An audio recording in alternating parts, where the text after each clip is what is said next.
ফের বাংলাদেশ সফরে আসছেন মার্কিন স্টেট ডিপার্টমেন্টের দক্ষিণ এশিয়া, বিশেষত বাংলাদেশ, ভারত ও পাকিস্তানের সঙ্গে যুক্তরাষ্ট্রের সম্পর্কের বিষয়টি দেখভালের দায়িত্বপ্রাপ্ত অ্যাসিস্ট্যান্ট সেক্রেটারি ডোনাল্ড লু। চলতি মাসের মাঝামাঝিতে তার সফরটি হচ্ছে বলে নিশ্চিত করেছে কর্তৃপক্ষ।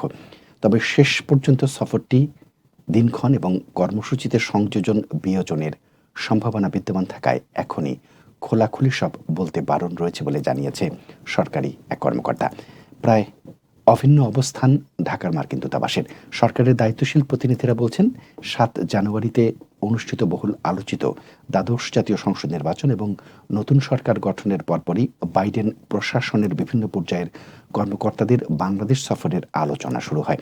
নির্বাচন প্রশ্নে ওয়াশিংটনের স্বতন্ত্র অবস্থান থাকলেও দুই দেশের মধ্যে বিদ্যমান বহুমাত্রিক সম্পর্ক এগিয়ে নিতে গত ফেব্রুয়ারিতে ঢাকা সফর করেন যুক্তরাষ্ট্রের দক্ষিণ ও মধ্য এশিয়া বিষয়ক উপসহকারী পররাষ্ট্রমন্ত্রী আফরিন আক্তার। দ্বাদশ জাতীয় সংসদ নির্বাচনের পর এটি ছিল যুক্তরাষ্ট্রের কোনো সিনিয়র কর্মকর্তার প্রথম বাংলাদেশ সফর।